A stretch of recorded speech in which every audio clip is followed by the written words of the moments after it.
Have you heard about this personal and professional podcast?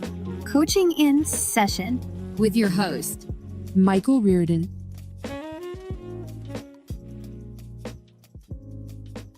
I'm not sure if you're one of those people who are giving yourself these ideas in your head that you're not good enough. Or maybe the idea that you never will be good enough. Maybe you have a constant flow of negative energy in your life from the people you keep around you, from your parents, your peers, and maybe even yourself, where the benefit to keeping them around is just the aspect of company and feeling like you are not alone because you have people around you. Well, I think about when Robin Williams said, "You don't know loneliness until you're in a room full of people and you feel so alone or all alone." And it's something like that. It's not exactly what he said, but loneliness or just being alone doesn't necessarily mean that you are in a physical being by yourself, right? There's no one else around you, because you can listen to the podcast, you can, join groups or organizations or communities, and you can say, I'm a part of something. And that might be a wonderful first step. It's a great first step for some people. But is that the final step? Is that where we want to be? Just another person in the room? I don't know. I think about it quite a lot because the mind is going to distort many things in our view, where we see something that's a challenge and we say, whoa, that's a lot of work. Whoa, that's going to be hard for me to do. Whoa, I don't think I can do that. And oftentimes when you say you can't do something, it's because you feel as if you couldn't do it, or the mind is not giving you the energy to do it. Because if I tell someone to run a mile, they say, I can't do that. Well, let's walk a mile. Oh, I can't do that. I can drive a mile. I can, complain a mile, but I can't walk a mile. I can't run a mile. Well, we have to begin, right? Many people are so afraid to begin that they don't even start. So today is going to be a wonderful place for you to start to pay attention, because we have an article here, The Mindset Distortion, Recognizing and Overcoming Negative Thought Patterns. Now, in this article, we explain what is mindset distortion. We explain how does mindset distortion develop, and of course, the impact to that. And then, of course, we give you the solution to overcome it. It's a wonderful quick read so you can come in and get the solution for this mindset distortion issue that you might be experiencing or facing or dealing with right now. But today I wanted to express a different view on mindset distortion, because anyone can read any of these articles. And I just think it's so overwhelmingly boring if I just kind of read the article for you. Mindset distortion occurs when our thoughts and beliefs are skewed in a way that doesn't align with reality. Yeah, of course. It sounds wonderful. Yeah, sure. It's wonderful content. Yeah, sure. But you can read it. You can get something from this on your own accord. I think the people who are coming to coaching a session, who are coming into the podcast, they want real life. They want an experience. They want, I'm not going to say a show because it's not entertainment, but they want something more tangible than just an article, a blog that they can read or that they can come back to at any point. What is today's meaning that they're going to get, right? So mindset distortion is literally just your mind telling you something that is not true. You have told yourself something that is not true, and now your mind is having to deliberate if it wants to do the work to make it untrue.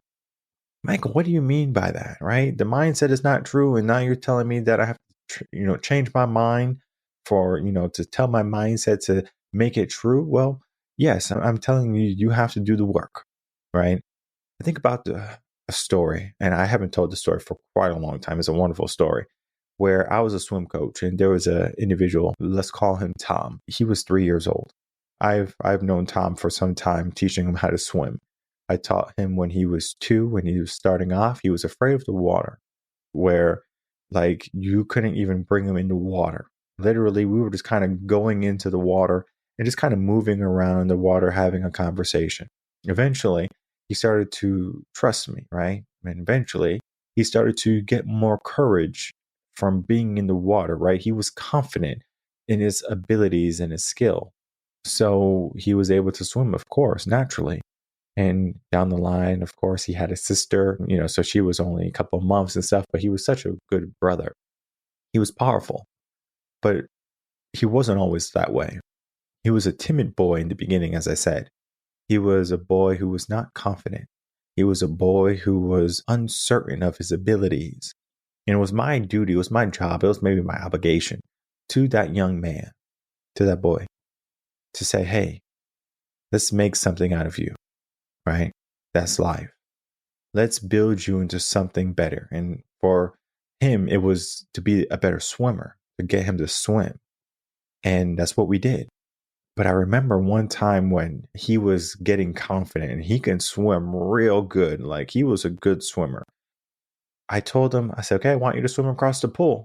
And he looked at me and he goes, are you crazy? I can't do that. And I said, who told you that? He looked at the mom and the mom shakes her head. I didn't say that to him. And then he looks at me and he's like, it wasn't my mom, because he was looking for an scapegoat. And he realized something. It was him. He was the person who said, I can't do that. The solution was to call me crazy. And for me to maybe take something away from that and saying, I guess I am crazy for asking the impossible. But I knew it was possible. So I encouraged him to do it. That was my job. That is my job today still, to encourage people to do the things that they feel is like it's on the edge of doable. The things that are impossible just haven't been done yet. He hasn't swam across the pool before, so of course to him it was impossible. Sure enough, guess what happens?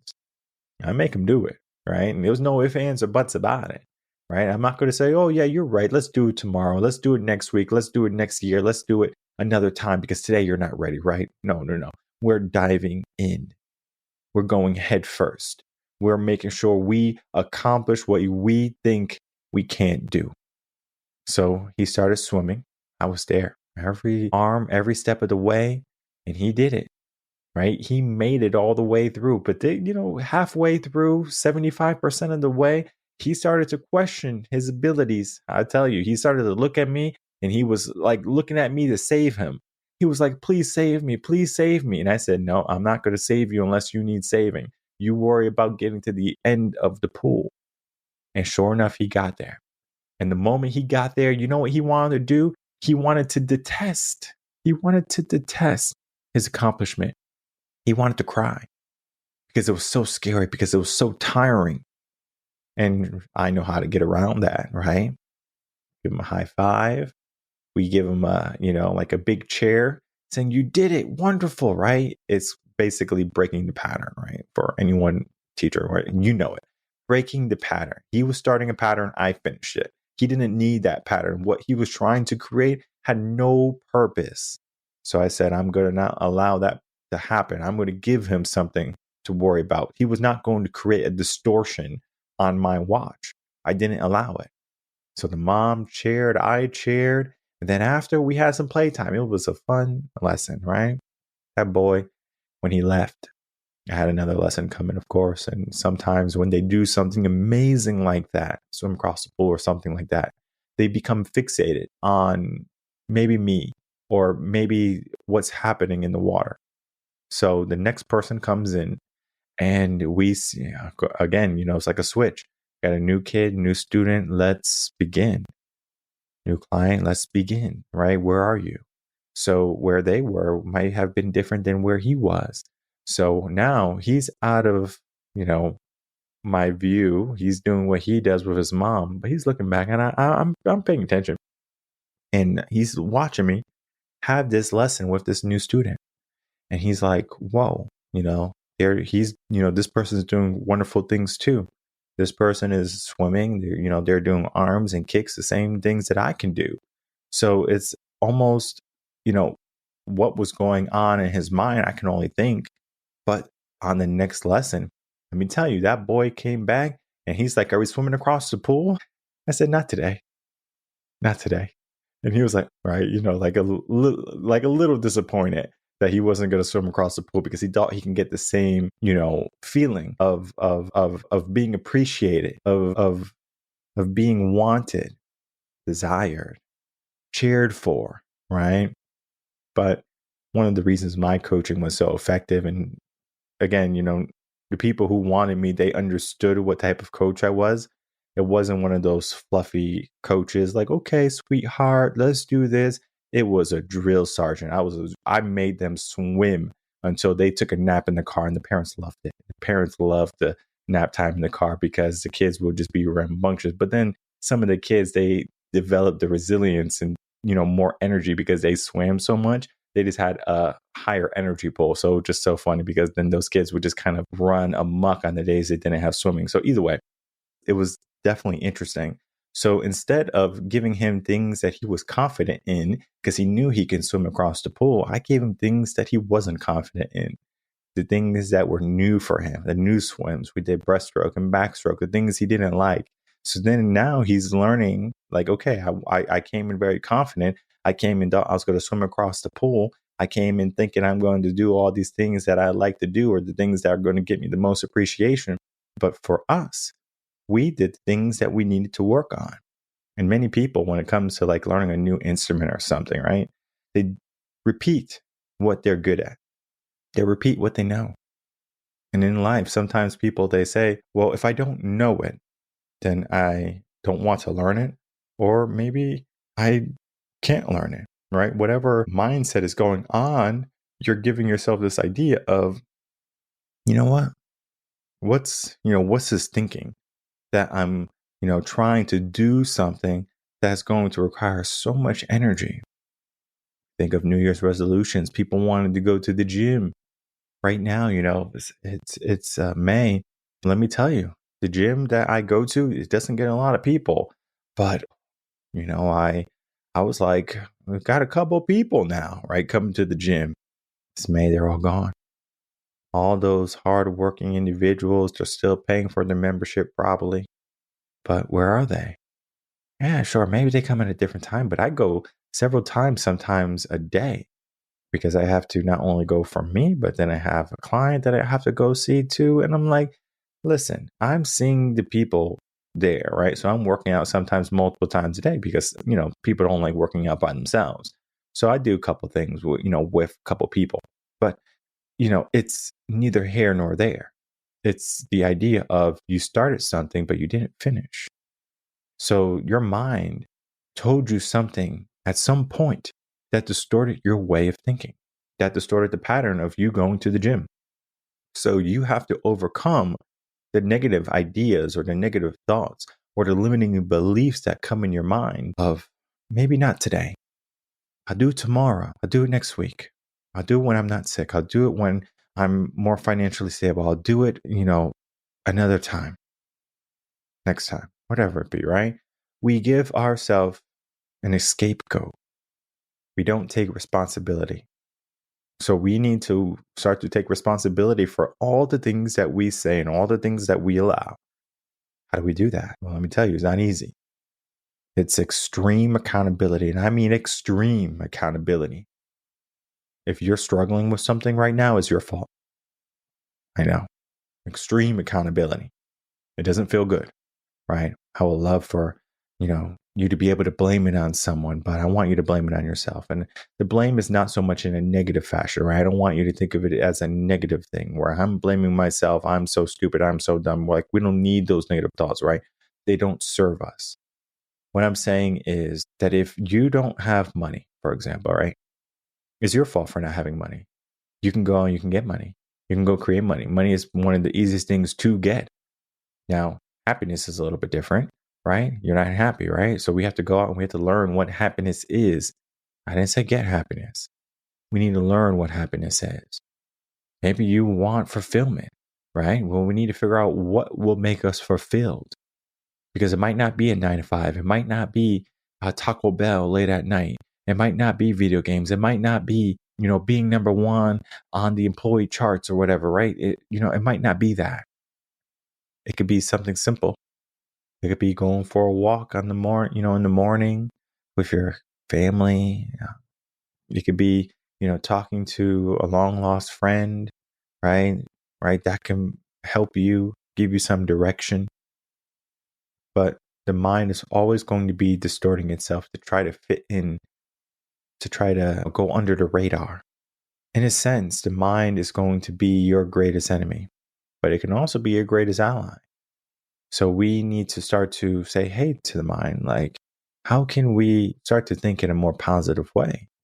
How can we, get rid of the patterns that were once there and have become habits and have become my lifestyle to something new and different?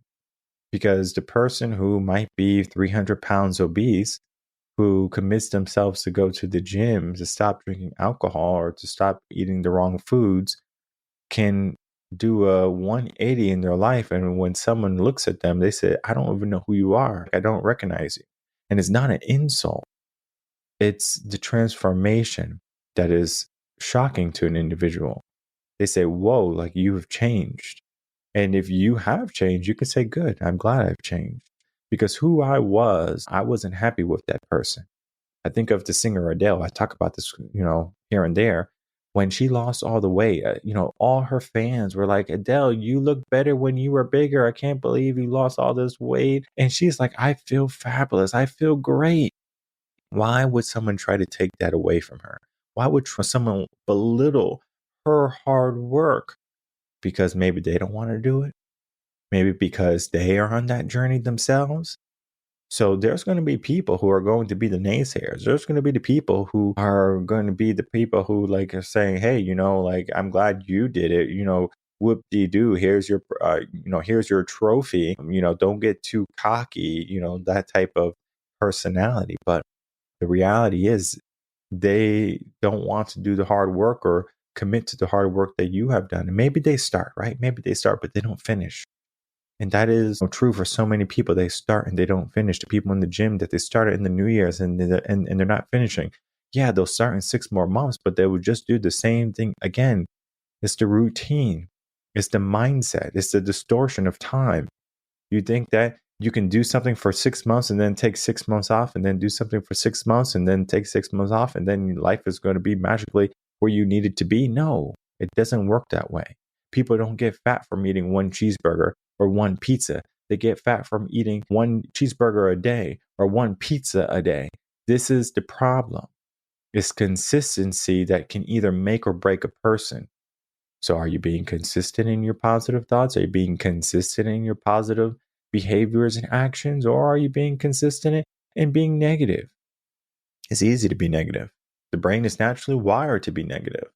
If the brain had an option, it would be negative. It would be comfortable. It would be a conservative in the sense of I'm going to save energy. I'm going to conserve my energy. I'm going to conserve my brain power. And I'm going to do the things that require nothing of me. Well, if you don't allow your brain to challenge itself and you don't expect nothing of your mind, guess what? Your mind is not going to give you anything to live for. So the people who are just kind of going through life, it's another Monday, another Friday, another weekend or whatever. And I mean, I can't even remember the last time I said, oh, Monday? Oh, it was Friday? It was Saturday? Oh, right, weekend. Every day is a work day. There's no days off. I understand I have things on my calendar, and thank goodness for Google Calendar. This is not a promotion for Google or anything, but I mean, if I didn't have Google Calendar, my brain will be a total mess because Google Calendar keeps me honest. I'll tell you that much. It keeps me honest. I put so much stuff in my Google Calendar that, I mean, I can get it from my computer. I can get it from anywhere. So even when I lost my phone, I could still get Google Calendar. It would, it's a reminder for me that something is next.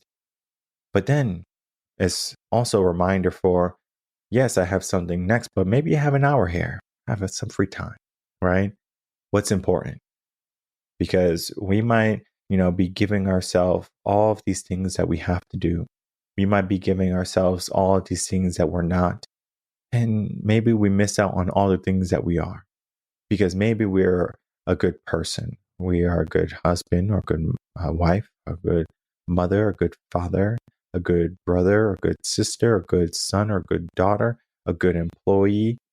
I mean, we can go down the list of things that, we can associate to, but those don't necessarily identify us more so than what we feel they identify us for, right? Yeah, sure, I'm a husband. Yeah, I'm a father. But what comes with that, right? The values, the success, the fulfillment, those things are important to be paying attention to.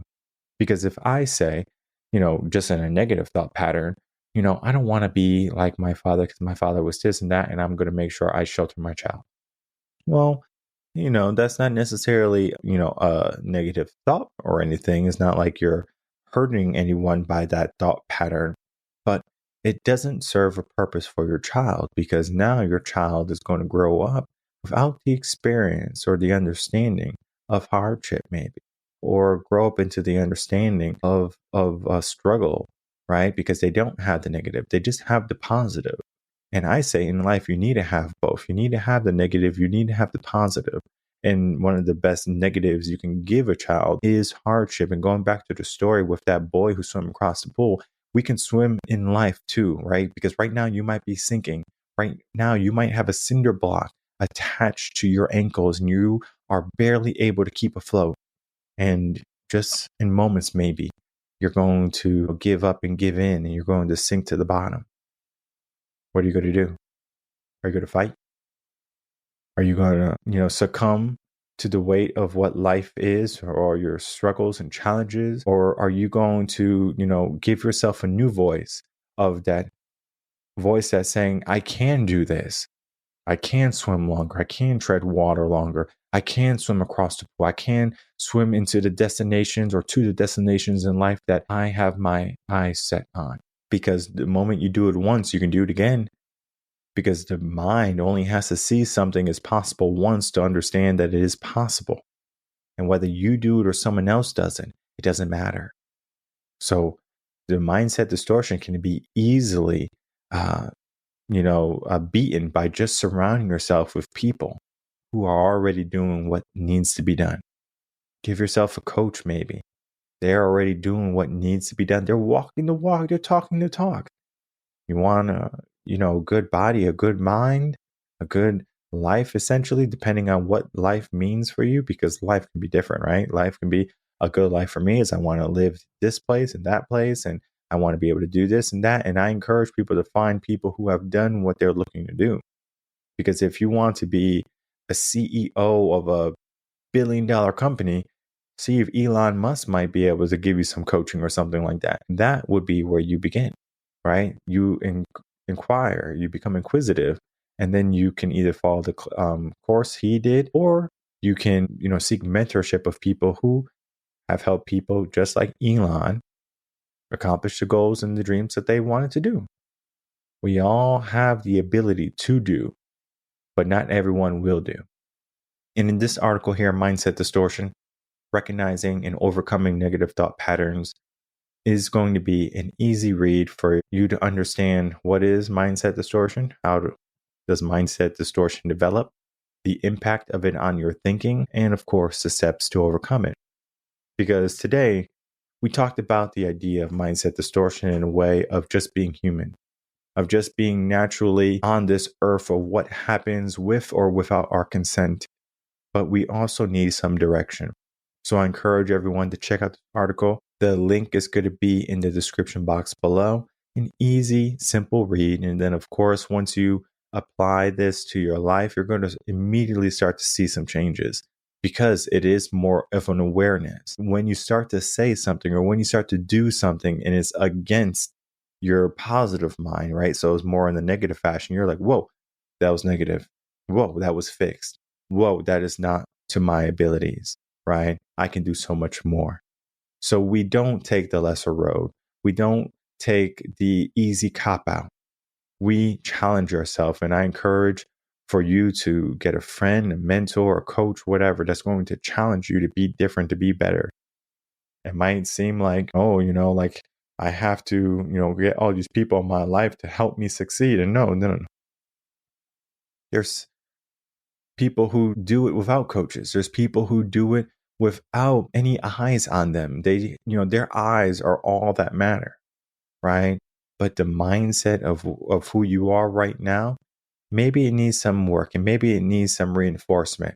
And of course, you can continue to listen to the podcast. You can tune in to Motivation Emotion, our motivational video series. You can continue to read articles that we put out every single week. And from there, you can reinforce your mind. It takes time. It took me months, if not years, for me to get to the mindset of it is possible. The only thing that is impossible are the things that I allow myself to think are impossible. Because again, impossible is just a fancy word for it has never been done yet. So if you are in the mindset of that it can't be done, or you don't have the ability to get it done, it just means you are having a mindset distortion, and you have to do the work in order to get rid of that, because it doesn't serve you. So fill your life with the things that serve you. Fill your life with the things that are going to fulfill you and bring you closer to where you want to be in life.